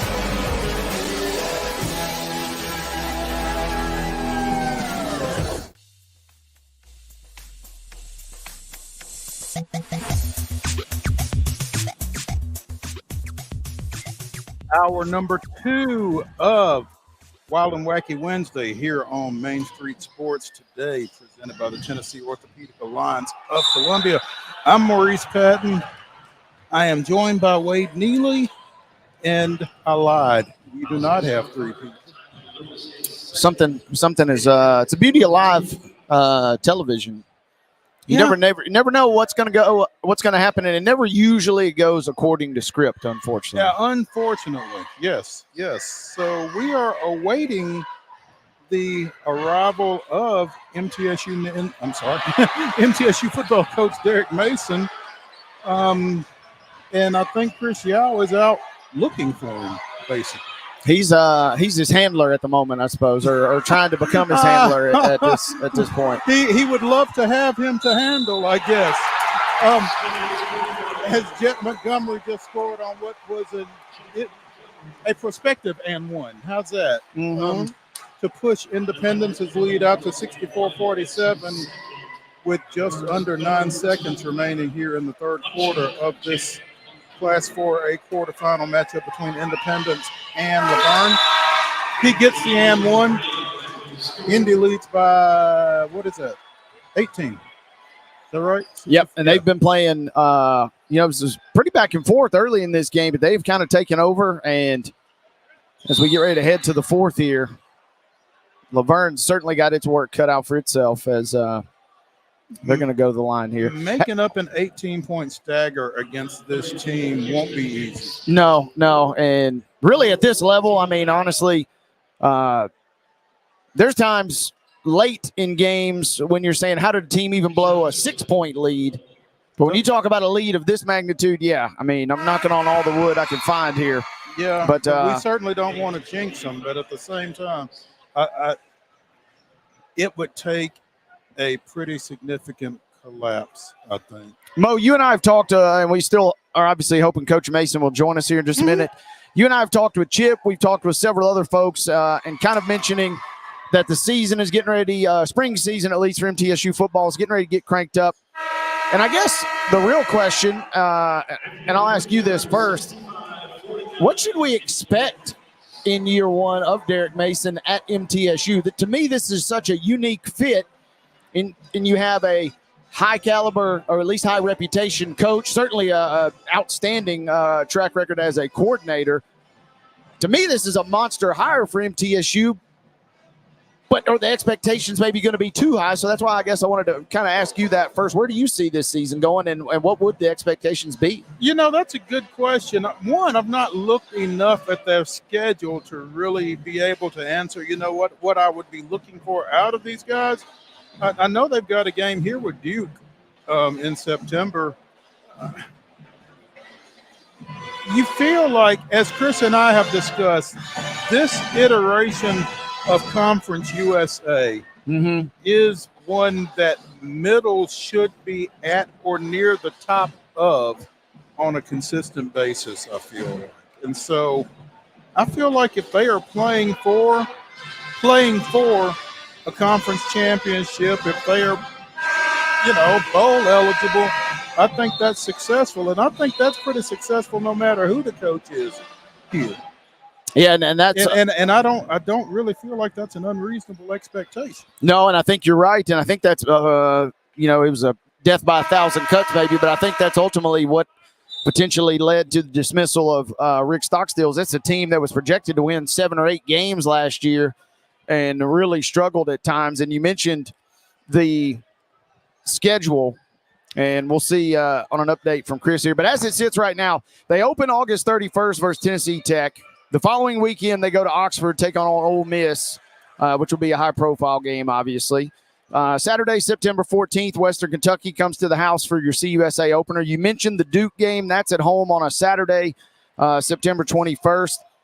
And then they close the month with a trip to Memphis. So in the month of September, they have Ole Miss, Western, Duke, and Memphis. That is a tough slate, assuming obviously you start the season with the win on August 31st versus Tennessee Tech. That's a tough slate just in the month of September. Tennessee Tech, which will also be unveiling a new coach. That's right. Which is who? Remind me. Do we know? Bobby Lamb? Who is Texas? Was it Bobby Lamb? I think it was. I feel like it was. Well, you and I just talked at length about skirmishes between Tennessee Tech and MTSU yesterday. Let's hope there's not one this year. Yeah, let's hope not. It's Bobby. On week 1. That is the September portion of the schedule. Then we get into October, and that's when it gets weird. And that's when you get the midweek. Do we go to Jacksonville on Wednesday, October 23rd, or what? Hey. Well, we had to spend the day. We had Greg Seitz on the show last week, and he said, you know, you can't put a price on these on the marketing for these games. In the month of October, they play Thursday, October 10th at Louisiana Tech. They play Tuesday, quick turnaround. Yeah. October 15th versus Kennesaw State. That is at home. And then, as Chris mentioned, October 23rd on a Wednesday, they go to Jacksonville, Alabama. Leave early. That caps the month of October. And then November, they get back to a little sense of normalcy with all Saturday games. November 2nd at UTEP, November 9th, obviously a huge one at home versus Liberty. The 23rd of November, they host New Mexico State, and they close it on November 30th down in Miami versus Florida International. That's the 2024 MTSU schedule. Terrible time to go to FIU, isn't it? Hey, oh, yeah. The last weekend in November. Yeah, you know, that's as we bring in Coach Mason. Coach, we're just running down the schedule here. You know, it's an awfully tough trip you have to make on November 30th. You got to go to Miami, Florida. I mean, in November. I mean, that's a murderer's row as far as weather goes, right? Yeah. Oh, yeah. Appreciate you being here. Thank you. You know what? I'm so upset. But that's where we have to go. You just look distraught.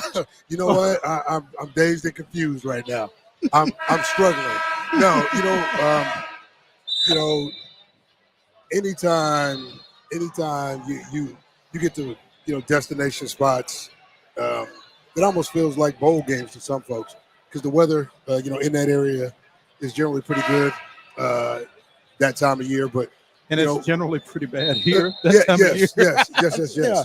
Like having lived in Tennessee for the greater part of 10 years, I can tell you that time of year can get a little rough. But here's what I will say: it's a business trip for us.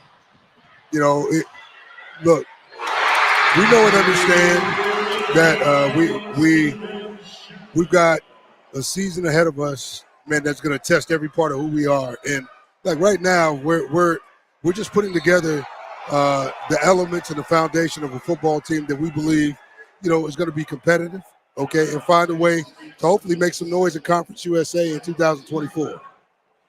Coach, you've been on the job for a little over 3 months now. You were named on December 6th. Right.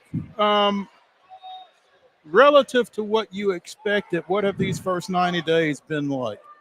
You know what? I'm close to coming up on 100, and as I talked about it with our creative team, it spoke to the idea of like work, developing trust, relationships, identifying issues and problems, and making sure that we can address those issues, whether it's recovery, nutrition, schemes, a talent gap. How do we close like these things? These things aren't an overnight process, and I think that's what's been important for me, as I'm fortunate enough to get an opportunity to do it again. I'm seeing it through a different lens. Before, everything was so rushed, and it was about, okay, man, I got to do this because so and so is doing it. Now I'm not worried about what so and so is doing. I'm looking at our players, our coaches. Are we incrementally, maxing out the opportunity to get better every day? And if we're doing that, okay, well then we're gaining ground that will pay dividends when the time comes for us to line up and play football. You kind of, in a roundabout way, mentioned something. How do you feel like, and obviously you've not coached the game yet, you've not even coached a spring practice yet. Right. But right now, how do you feel like you've gotten better from your first head coaching gig to your second head coaching gig? Well, I know who I am. I think you think you know who you are, and then you're working within the constraints of the situation that you find yourself in, and then what you have to do is give and bend and sort of adjust and adapt to what's needed, but also what people are needing you to be. Right now, I'm not worried about what people need me to be. I'm worried about what my program needs me to be. Okay, so it's more of a build it from the inside out, okay, man, and make sure, man, that you invest in the outward pieces so they get a chance to understand, okay, what that real self looks like. And so, like, for me, it's been good, I've always been able to connect with players. That's not a problem. But Middle Tennessee is my community. I love this community, and I think, in the process, it'll love me back. And that process is about investment. I told our guys, people want to go see people that they know. There's got to be some connection. If there's no connection, they're not coming to watch you play. So like, what are you doing to connect with the students, the community, like the people, man, that have grown up in this place? And if you're not from here, you haven't gotten to know this place, well then, like, these people have no idea who you are. And so, like, the idea is this: let's be blue collar and very organic about the work that we do, the place that we sit in. Let's reflect this community, and let's make sure that we give this community, man, our best selves. Because what you do in the weight room should reflect the same thing that you do out in the community.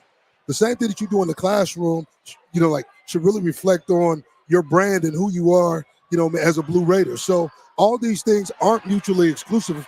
They're all connected. And so the connectivity is something that our guys are starting to get. It's something that I believe in. But, when I've sat down to talk to, a Coach Enzo, when I've talked to Jimmy, when I've talked to Teo, in tennis, like these people are real. The connection is real. I can learn a lot from Jimmy and Coach Enzo. Jimmy just opened up his new facility. And like he did it when nobody ever thought he could build a tennis facility. Got it done. Coach Insel has built something incredible, right? And like he's football's biggest fan. Like when I see him, I go to his coach's show, man, and I'm just as fired up like to sit there and listen to him talk because I've sat up here in the stands and watched like his practices and what they look like, and it's surgical. I mean, he coaches as good as anybody in the game, and I'm sitting here right here in Middle Tennessee getting clinicked, okay? And that's pretty cool. So I think like this community, like for me, it feels good. It feels like a good pair of jeans and boots. Man, they fit, and I'm glad to be in a place, man, where good people are willing to share their ideas and opportunities for success. Derek Mason, newly named as of December, football coach here at Middle Tennessee State, joining us here on Main Street Sports Today, presented by Tennessee Orthopedic Alliance of Columbia. Coach, you got spring practice coming up. Right. You start a week from Saturday, is that right? The 23rd? A week from today. A week from today. Yeah. Okay. All Next right. Wednesday. All and then right. we have an NIL practice a week from Saturday. It's Okay. Raiders Rising, which is our MTSU athletics collective.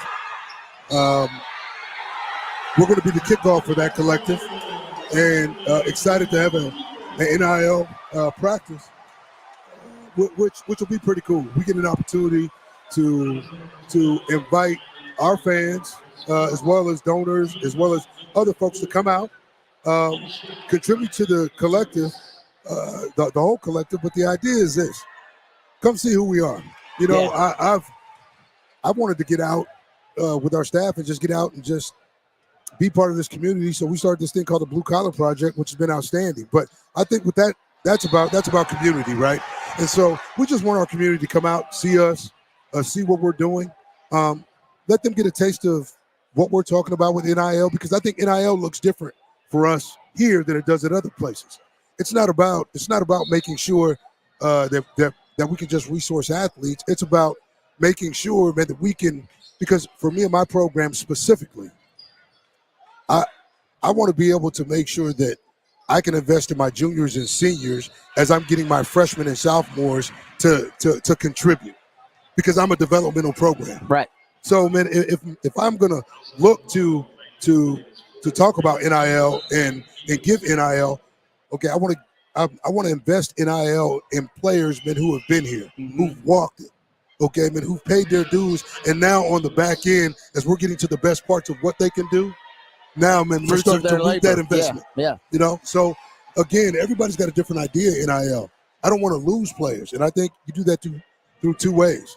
You create, connection and relationships, and then the other idea is that when the time comes, okay, what does the investment really look like? Because you can only say so much. It's really now what starts to hit like their pocket in some ways, and they're not trying to be transactional. They just know that it exists out there, and so we have to know that they have a fair market value. So let's address the fair market value, and let's show them that we can. Spring practice concludes with your spring game on April 13th. Yes, sir. And there was an announcement a couple of weeks ago. You're doing something a little unique.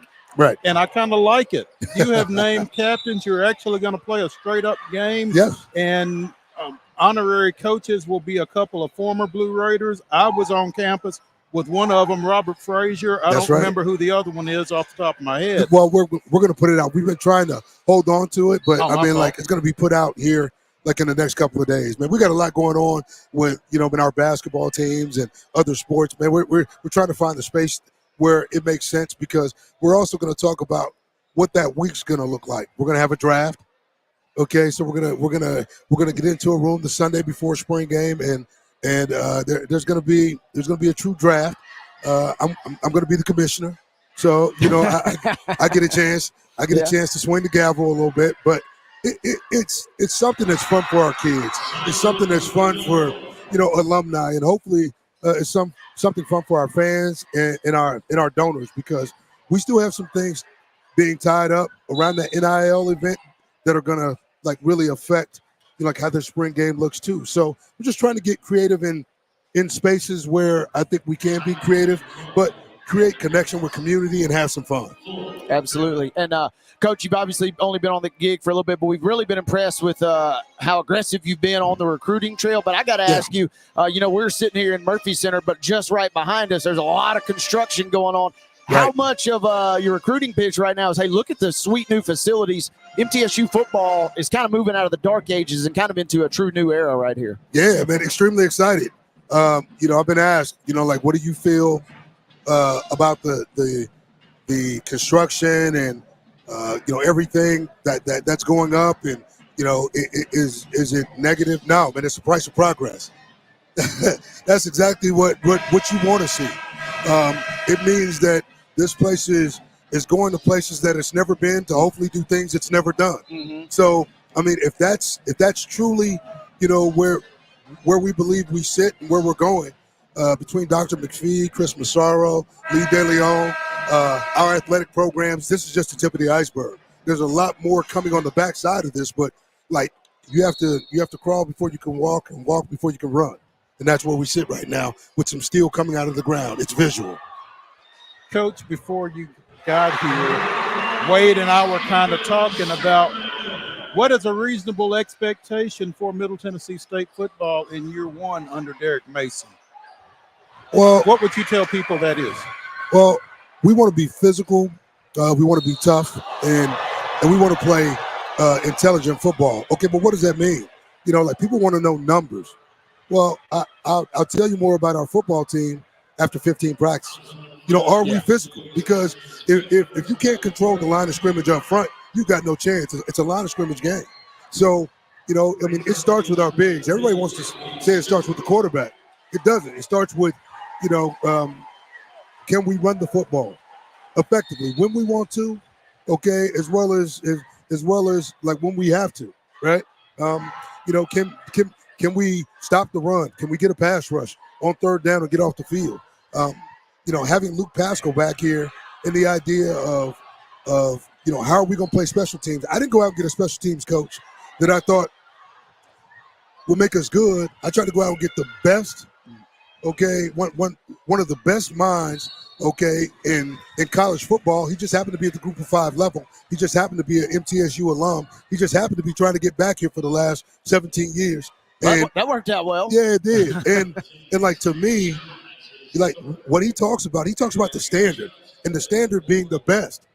That's the goal. The goal is to be the best. So we want to be physical, okay, man, and that's offense, defense, special teams. But the toughness piece, I think this much. Toughness, you can be a tough team, but I think offense sort of dictates defense nowadays a little bit in terms of like, what do you value?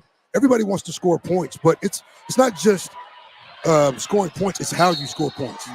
Like, can you snatch somebody's soul, like as you're scoring points? Because if you can snatch, okay, you can score points, but so can they. If you can snatch somebody's soul, if you can challenge their toughness, okay, man, and sort of just pull their soul right out of their body, that's a game changer. And so we're gonna see how tough this group is, because we're gonna push them to places they've never been. And if you ask them now, they'll say, yeah, we doing some things, man, that are like different. And it's challenging because, like, look, when you get in the heat of it, I don't want them to know what you are when we get in the heat of it. I want the heat to be turned up like now, and then ratchet it up in the summer, and then do it again as we get to fall camp. So when we get to the season, you know what you're capable of, and so do I. So we don't look at each other with disbelief. We look at each other with confidence. Right. And I think the intelligence piece comes down to the simple fact that let's not beat ourselves. Look, I mean, from the penalties to turning the ball over, okay, or understanding how to be good in situational football. These things matter, like today. And as I looked, like this football team has beat itself as much as teams have beat it. So there's there's room for growth in all these areas: the physical, the tough, the intelligent piece, and that's where we got to make our hay. Everybody's got scheme, and everybody gonna play football. But here's what I know: big men beat down little men. Tough guys, okay, man, find a way to get across the finish line, and they're not making excuses for why they did. Okay, and the full reality of it is, we all these things can be talked about, but they really have to be shown, and that's what we're working towards. You can talk about it, but you got to be about it at some point, and that's what spring is about. It's really the second opportunity, because the first opportunity started with winter conditions. Spring ball becomes the time where we put them on the X's and O's, and everybody thinks it's going to be about scheme. It's not. It's going to be, can this man whip this man? Because if you can, we need to go with that dog. Okay, that dog right there may be a good backup, but that dog is the one that you got to go with, and we got to get that backup to be as good as this one. So I'm telling you, I don't know. To answer your question, we talk about expectations. Look, let's not lose games. We should win. It's a hell of a place to start. It really is. Yep. Seems fair to me. It does. It does. Derek Mason, first-year Middle Tennessee State football coach, joining us here on Main Street Sports today, presented by the Tennessee Orthopedic Alliance of Columbia. Coach, really appreciate your time. I know you're running wide open right now, and thank you for checking in with us, and hope to catch up with you again soon. Thank you, too. This is one of my favorite spots, okay? Hanging out with two of the best in the business. I definitely appreciate your time. And listen, Blue Raider Nation, let's stand up. Let's have some fun. We're looking forward to a great 2024, but there's some work to do. See you then. Let's get it done. Let's get it done. Thanks, Coach. All right now. Thank you, Coach. When we come back here on Main Street Sports today to the 11,000-seat Lee Company studio, we will be joined by Joe Sullivan, talking a little local hoops. I see him sitting in the green room. I'm sure Robbie Avila's name will come up at some point here in the next segment, so stay tuned with us here.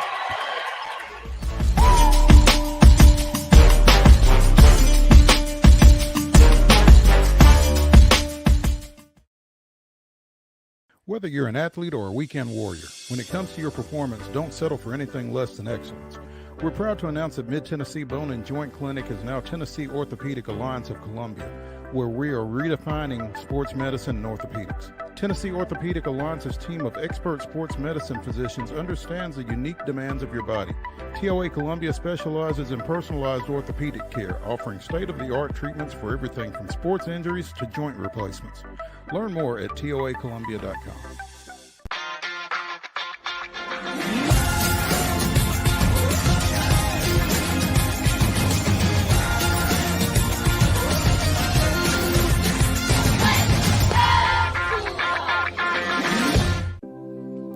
Custom Stone Handler supplies over 600 distributors and suppliers with quality stone products. Along with River Stone, we produce and distribute over 100 building, landscape, and other bulk products. Our goal is to provide quality products, service, and partnerships to ensure our customers' success. We firmly believe that the measure of any person or company is how they treat other people and customers. Give them a call at 931-490-4990 or visit CustomStonehandlers.com. With Lee Company technology, the best handymen are hands-off.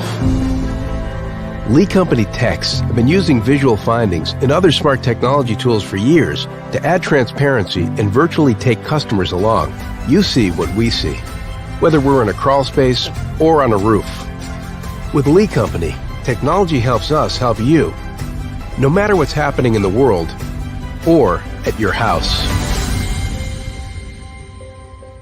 Piggly Wiggly, located in Neely's Mill Shopping Center, is Columbia's locally owned and operated Cost Plus 10 grocery store dedicated to serving the community with low prices and smiling faces. Piggly Wiggly offers fresh, hand-cut meats daily, as well as daily hot plate lunches from their deli counter. You're certain to see smiling faces and a helping hand when you're here at Piggly Wiggly. Come by and check out our fresh produce, high-quality meats, and more. Down home, down the street, we'll see you at the Pig. Welcome to Protein Snack Shop, your destination for healthy and delicious low-carb snacks. Our specialty lies in providing protein-packed desserts that are perfect for those following a keto diet. Our products are made with high-quality ingredients, ensuring that you can satisfy your cravings without compromising your health goals. From a variety of flavors and options to choose from, you can enjoy guilt-free snacking while staying on track with your fitness journey. Don't miss out on our limited time offer. Discover Protein Snack Shop today.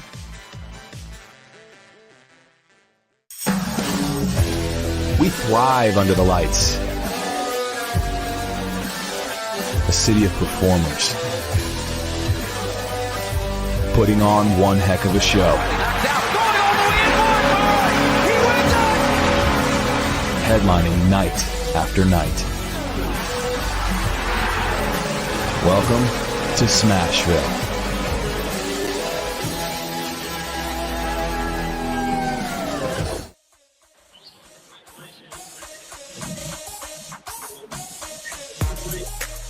Welcome back.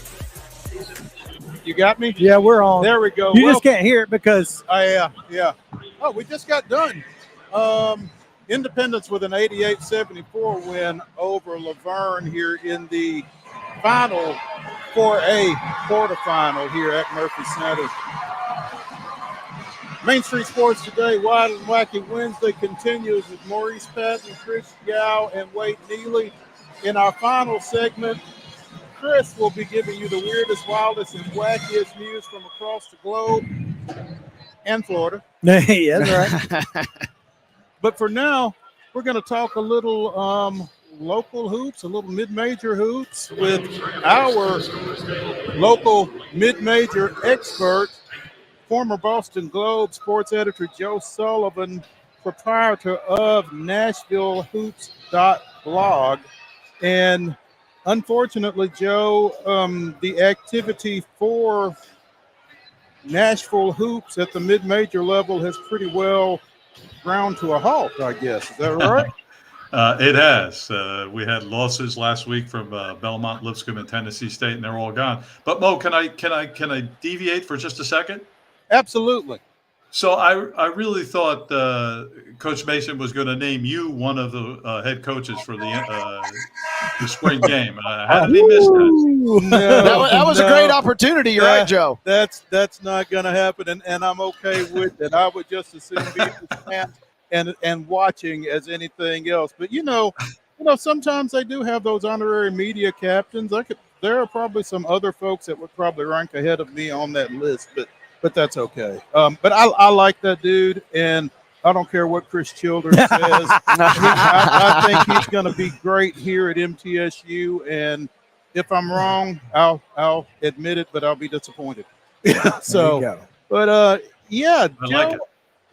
So I'll say this: so since seasons are over now, except for Middle Tennessee men's basketball, which plays tonight against Louisiana Tech in the Conference USA tournament in Huntsville. I will say this. Go ahead. What? I said timing is everything. Yeah. But I will say this. What we turn to with these other schools is the transfer portal. And I'm going to break some news here. Joey Dwyer, the young reporter who writes for NashvilleHoops.blog, it just broke a story on Twitter that A.J. McGinnis, the guard at Lipscomb, has entered the transfer portal. He told Joey he's going to enter the transfer portal. And so it begins. Lipscomb has a team that is eligible to return 11 players from a team that went 20-12 this year and would have, intact is the favorite to win the Atlantic Sun and be a possible NCAA team next year.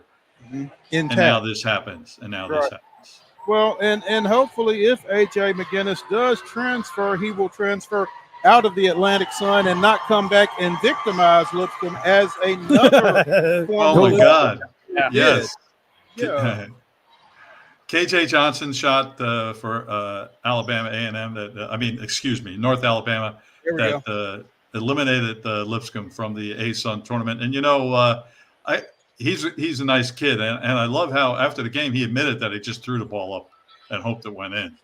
Guess what? It did. It went well, and to KJ's credit, it's not his first game winner. He's certainly capable of that kind of thing. And I wonder what Lenny Acuff's true reaction to that is, because I know it has to hurt on the one hand, that your team has done, but to see one of your former guys have a moment like that, even though he's the former guy, he's your former guy, and it has to somewhere kind of resonate with you a little bit. I would think so. And I tell you, after the game, though, KJ refused to get into any of that, like, I don't know, that it was a bigger deal because it was against his former school. He had nothing bad to say about Lipscomb or anything else. He totally was just, it was great to hit a shot for the team he's on now, is how he looked at it. That's awesome. That's awesome. Yeah. You know, it's unfortunate, like you said, but this is kind of where we are, that you've got to start looking at the transfer portal and who's going into it and who you can get out of it, I guess. Mm-hmm. So Casey Alexander, to me, has what I think is the and I think I've mentioned it on the show before, his philosophy I really agree with, that he feels because the power conference schools are relying so much on transfers, that he has a better chance at getting a better high school player. And he lost through the transfer portal. So, for example, when he lost Jacoby Wood to Murray State, he replaced him with Keyshawn Davidson. So that was a guard for a guard. So if he loses someone in the transfer portal, then he'll look at the transfer portal to replace a veteran player. Otherwise, you know, he's going to continue to try to recruit the best high school players he can. Now, that being said, he didn't really have a freshman who did that much this season. Brigham Rogers was the backup center, and he looks like he could be a nice player, but he certainly wasn't someone who really affected the game when he came in. So I don't know. Right now, Casey's theory about getting better high school players probably still developing. And he had two big freshmen who didn't play the whole year. They were injured, and then they redshirted. So we'll see what happens to those two big guys. What are you and Joey working on this week? So Joey is at the, Joey, of course, his real job, I guess, is writing for Rivals.com, and he's covering Vanderbilt. And then we'll be tracking Middle Tennessee tonight, 8 o'clock start against Louisiana Tech, and we'll be tracking Vanderbilt, which has a 6 o'clock tick tonight against Arkansas. Mm-hmm. Who do you like in that Middle Tennessee game, Mo? Man, they're playing Louisiana Tech, who they just played over the weekend down in Ruston, and took a tough loss down there, 84-70. You know, we were able to get Nick McDevitt on for a little bit last week. He kind of laid it out. That Louisiana Tech team creates some matchup problems, particularly for MTSU. And, you know, with a 14-point loss the last time they took the floor against them, coming right back against them, 3 days later? You even on a neutral court, it still feels like it's going to be tough for Middle to – I feel like it would be an upset if Middle wins it. Now, they have had some upsets here over the last little bit. I mean, they played some pretty good ball here over the last 3 weeks to a month. I think La Tech is just a tough matchup for them. Yeah, and those upsets, though, were at home in the Murphy Center. I mean, away from home today, I'm just looking down here so I don't mess up the numbers. But they're 1-10 away this year and 1-2 in neutrals. So it is really, they've been very rarely able to win away from home. Mm-hmm. I agree with you. I think they're in trouble tonight. And then the opposite of Lipscomb and Belmont, I think, we might see Nick be very active in the transfer portal the other way, where he might be looking to replenish or even improve his roster through the transfer portal. I think, he needs to do that based on how this season went. And I don't want to put words in his mouth. I'm sure he didn't say that to you because he's concentrating on this season. But, right. It is, I think, in this day and age, when you look at other teams, when you look at it, like the Ohio Valley Conference final between Little Rock and Morehead State, and both teams built through transfers, that it can be done at that level. And I guess, Ohio Valley isn't as hard as a Conference USA. I realize that. But it is, I think it's imperative that the transfer portal has to be a part of how you build your roster. I think it's imperative when you're in a league where the transfer portal is how other teams are building their roster. I mean, you got to keep up. I guess if everybody else is using the transfer portal and you're trying to develop high school kids, then you're probably putting yourself at a disadvantage. So unfortunately, you kind of got to, when in Rome, do as the Romans do, I guess, right? So I agree. Well, then, it's and they have so I think of Todd Golden, the Florida coach. He's on record as saying that he's only going to recruit high school kids if they're like 5 stars and can play right away for him. Otherwise, he's all in on the transfer portal. So that's really. Go ahead. I mean, that's kind of what a lot of teams, especially again at the Power 5 level or Power 6 level, I guess, in basketball, or 4 for now. Yeah, I don't know the power level. The autonomous conferences, as Oregon State and Washington State will call them. Yeah. That's really what they're focusing on. So, I guess it is it's a potentially smart move. It's working for Florida right now anyway. So. Certainly working when they're playing Alabama, if nothing else. Yeah. So, yeah. Oh man. Hey Joe, obviously we've had some teams punch their tickets, including Stop. Can we get rid of that phrase? No. It is colloquially going to be used. We're just going to have to use it. We can't get rid of it. We can stop using it. Okay, let us stop using it. What would you prefer to? Small. Some teams have scanned their Apple IDs. How about that? Nobody's punching tickets anyway. Yeah. There you go. They have scanned their tickets. They've held their phone to the register. For the NCAA tournament. There we go. Yeah. You can't put that on a T-shirt. You can't put qualified, and it doesn't really fit in the headline either, does Ticket it? punched is a lot cooler than qualified. We got to figure out something that works. We got to come up with something cool for a T-shirt. Okay. If we're going to replace it, let's replace it with something better. We will work on that. Anyway, by next week we'll have something. Drake from the MVC, which means that not Indiana State. Does Indiana State get in? Well, look, I will not going to pretend that. Stop, Joe. He said, does Indiana State get in? Not should Indiana State get in. And I'm afraid they're two different answers. I hope not, but I think you're right. Yeah. But go ahead. You are right. You guys are right. It is two different answers. I think I've made it clear where I stand. They should be in the tournament. And so we can see Robbie Avila. There you go, Mo. We can make sure we mention him. For no other reason. If for no other reason that somebody can mention Kareem Abdul-Jabbar. That's it. I prefer Larry Nerd. I like that one. That's a good one.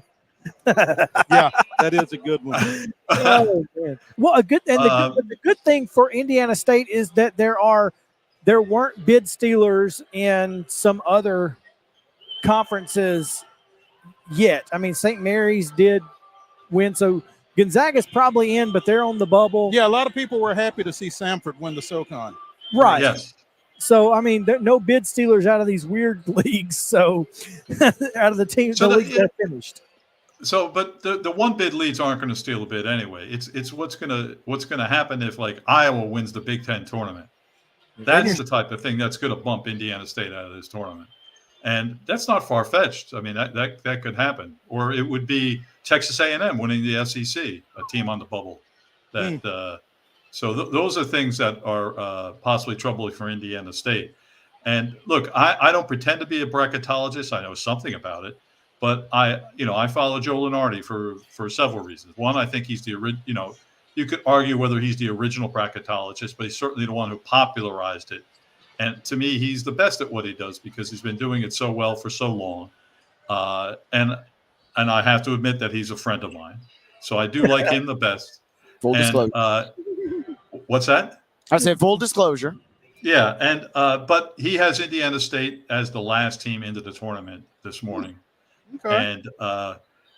And it is it's a vulnerable position to be in just for that very reason. Because if Iowa wins the Big Ten tournament, then you're out. Joe, there's a lot of big games, not just tonight, obviously, with Bridgestone kind of kicking things off, but all across the country. And obviously, there's going to be some bigger ones as the week continues. But I got to ask you, give me 10 good seconds and break down let me make sure I got this right. 2-26. Coppin State taking on Norfolk State tonight in the MEAC quarterfinals. I know you're going to be glued to your screen watching that one. What you got for us? All right. Well, I can tell you about Norfolk State because I've seen them play. I have not seen Coppin State play, but Norfolk State, Lucky is for you. traditionally one of the best teams in the MEAC.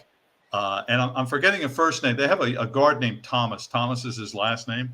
And he's a transfer from a school that's at a bigger league. And he's been terrific all season for them. If they got into the NCAA tournament, he has a chance to make a name for himself there. And their coach is a terrific guy who has done a terrific job there. He was a candidate for bigger jobs. So I think Norfolk will win easily. That was a little bit of a question in jest, but now you kind of got my wheels really turning. Who's the team? Everybody's going to think about Indiana State a little bit, but who is one of these mid-major teams that's off the beaten path that if they get in, you would not necessarily be shocked if they win one or maybe even two ball games next weekend?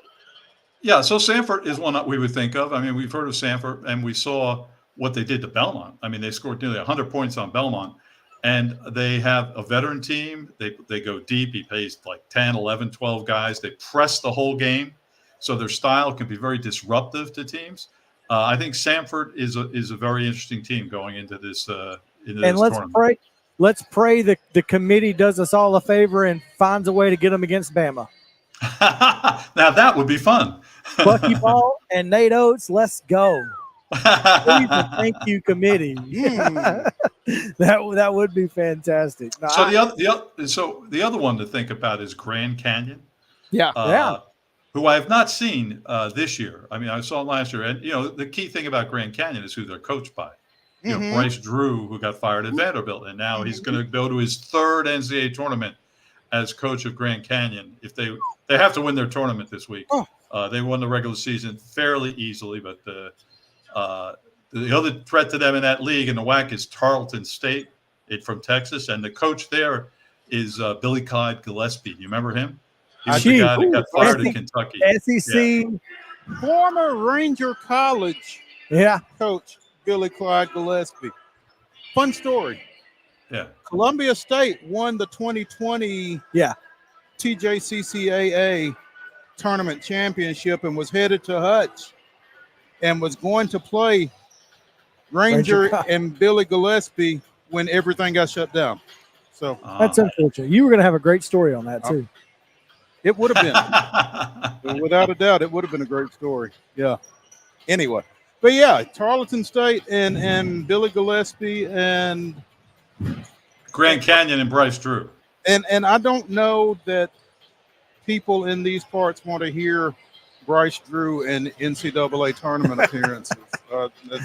That's a tough one to hear.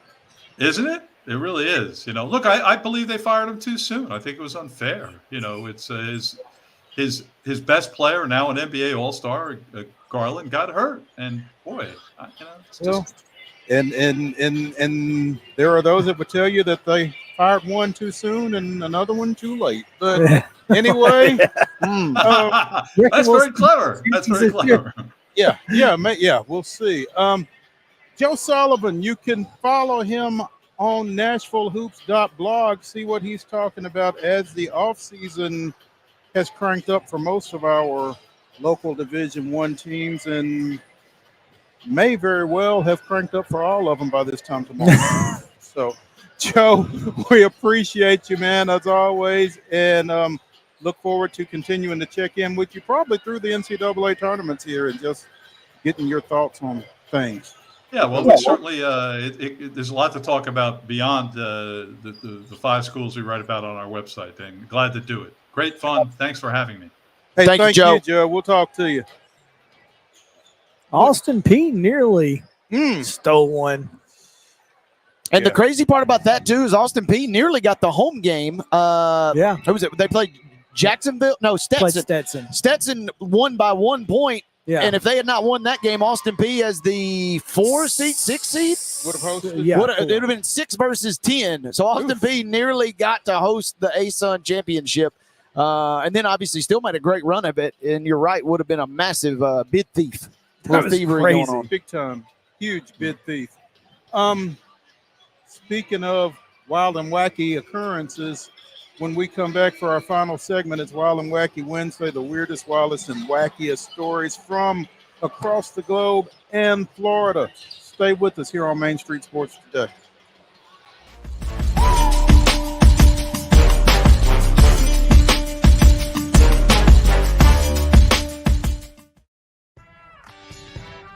I'm Maurice Patton, and on Main Street Sports Today, we bring you the voices of your favorite teams from preps to pros. Otherwise known as the VOT, Mike Keith. The bottom line is we can teach Will Levis woke. I just don't know who's going to work with you on your base stealing now that Eli's gone. Well, that has nowhere to go but up. And I was just like, oh, guys, not again. Can we just bury that, burn that footage, and not bring it back? No. No. Thank you. We'll keep it going past the All-Star break, and looking forward to seeing how the rest of the season plays out. There's always a good story to tell. Can you guess where I am today, Mo? Where am I? It's not Reese Smith Field, is it? Yeah. Because anytime you play Chicago, you want to win. That's just you got that right, and that's bottom line. Be a buzz. When you're walking the dog, you keep the bags that you need for the dog in the bag, and you don't even have to wear it. You can just hold it, which is what I do when I walk the dog. So I think the fanny pack probably needed a little rebranding. It did. It really did. On your show logo, we've got to get a puck in there. There's a basketball. There's a football. There's a baseball. Maybe it's not a puck. How about Mo brandishes a hockey stick? Tune in daily at 2 p.m. on Main Street Media TV.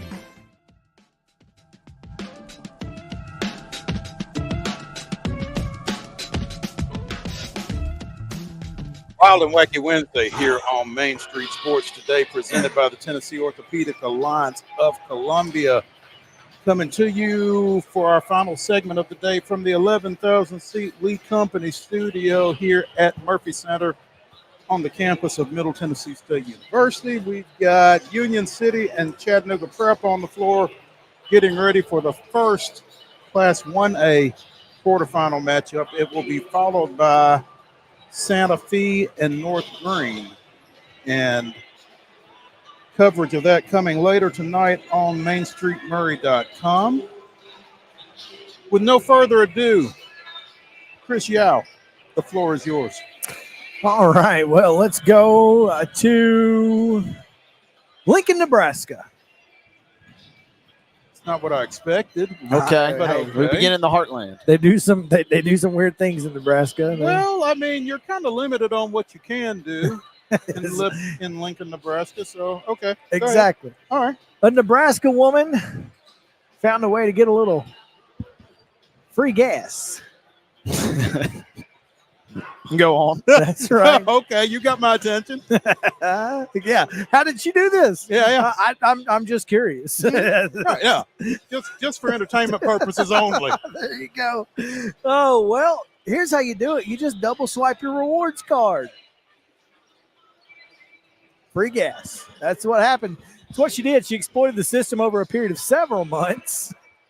And when loss prevention manager at Bosselman Enterprises reported Bosselman Enterprises. Bosselman, not Bostelman, but Bosselman. Gotcha. The Pump and Pantry in Lincoln. This is the wild part of the story, by the way. The Pump and Pantry in Lincoln had been scammed. Fuel pumps received a software update in November of 2022 that managed, among other things, rewards cards. But the company was unaware of a glitch that allowed anyone swiping the card twice to put a gas pump into demonstration mode. In demo mode, the user could pump gas at no cost. I love a good scheme, and this is perfect. As long as you can get away with it. Well, she didn't. She's now facing felony theft charges because she got them for $28,000. That's a lot of gas. That is a lot of gas. Well, I mean, November of 2022, that's more than a year of doing it. She's spending $28,000. Yeah, was she driving an F-350? It's free. She wasn't spending nothing. Hey, no, she don't worry. drove anywhere she wanted to drive. We going out tonight? Don't worry. I'll pick us up. I got gas. I got gas. You want to go to Des Moines this weekend? Really have a big time? I got gas. I got gas. Yeah.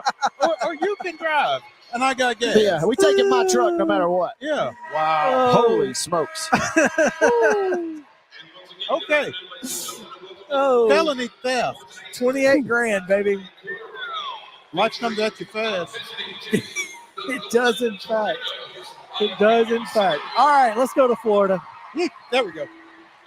Happy Gilmore came to life just mere weeks following the untimely departure and death of Chubbs. An alligator bites off a fisherman's hand at a Florida golf course. He was fishing in a water hazard on the Florida golf course because hazard. Of course. Well, it's on the golf course. That's what it's called. But yes, it was in fact hazardous It was water. hazardous. Oh man, he was reeling in a fish from a large pond with a 9-foot 3-inch predator struck in Leesburg, New Orlando. A witness told media outlet Fox 35 the gator got the guy in the hand and the two rolled. That's a direct quote from the victim here. Oh, the alligator then appeared to chew off the angler's hand before retreating into the freshwater pond. And you know the alligator was mad. He's like, I'm, as we like to say, there's a little more meat left on that bone. Yeah, right. All I got was a hand. All I got was a hand. Yeah. Hey, buddy, can you give me a hand? No, but I can take one. I love that, by the way. Hey, you want to go fishing today? Sure. Well, we're going to the golf course. Where are you going to go? We're going to the Swan Lakes. Yeah. Where's that? Well, that's the golf course up in Clarksville. Oh, my goodness. Wow. Anyway, okay, so 2 people called emergency services. One of them said there's a gator attacking a man. The other one said some people have stopped their golf carts.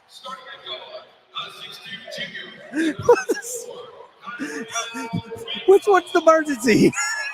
How big of a jerk do you feel like if you're the group behind that and you're like, hey, pick up the pace you of guys play. gonna play or what?